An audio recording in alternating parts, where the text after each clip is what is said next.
Next question, કયા વિધાનમાં વ્યસ્ત પ્રમાણ નથી? હવે સમપ્રમાણ અને વ્યસ્ત પ્રમાણ વિશે આપણને કોન્સેપ્ટ ક્લિયર જ છે, બરાબર? કે દાખલા તરીકે એક રાશિમાં વધારો જોવા મળતો હોય અને સામે બીજી રાશિમાં પણ વધારો જોવા મળે, અથવા તો એક રાશિમાં ઘટાડો જોવા મળે તો બીજી રાશિમાં પણ ઘટાડો જોવા મળે. ઇટ મીન્સ કે અહીંયા જેટલો ચેન્જીસ કરીએ એટલો ચેન્જીસ સામે પણ જોવા મળે, તો એને આપણે શું કહેશું? તો કે સમપ્રમાણ કહેશું. શું કહેશું? સમપ્રમાણ. અને એનાથી ઉલટું, એક રાશિમાં આપણે વધારો કરીએ ને સામે ઘટાડો થાય, અથવા તો એક રાશિમાં ઘટાડો કરીએ અને સામે વધારો જોવા મળે, એના એટલે ગ્રુપમાં આનાથી ઉલટું પરિણામ આવતું હોય તો આને આપણે શું કહેશું? વ્યસ્ત પ્રમાણ કહેશું. શું કહેશું? વ્યસ્ત પ્રમાણ કહેશું. ઓકે, તો આપણે અહીંયા ઓપ્શન્સ દ્વારા જ આપણે જોઈએ કે કયું સમપ્રમાણ છે અને કયું વ્યસ્ત પ્રમાણ છે. ઓકે, ચાલો તો જોઈએ. કારીગરોની સંખ્યા અને કામ પૂરું કરવા માટે લાગતો સમય. હવે જેમ જેમ કારીગરોની સંખ્યા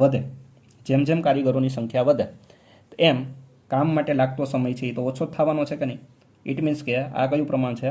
વ્યસ્ત પ્રમાણ છે. આપણે વ્યસ્ત પ્રમાણ કયું નથી એની આપણે વાત કરવાની છે. સેકન્ડ ઓપ્શન જોઈએ આપણે, પૃથ્વી ઉપરની કુલ જનસંખ્યા અને વ્યક્તિ દીઠ જમીનનું ક્ષેત્રફળ.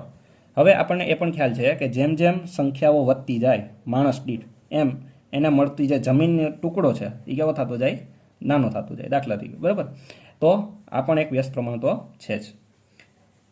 પેનની સંખ્યા અને તેને ખરીદવા માટે ચૂકવવી પડતી રકમ. હવે જેમ જેમ આપણે પેનની સંખ્યા વધારે, એટલે કે જેમ પેન વધારે લઈએ એમ પૈસા પણ આપણે વધારે ચૂકવવા પડશે. Yes or no?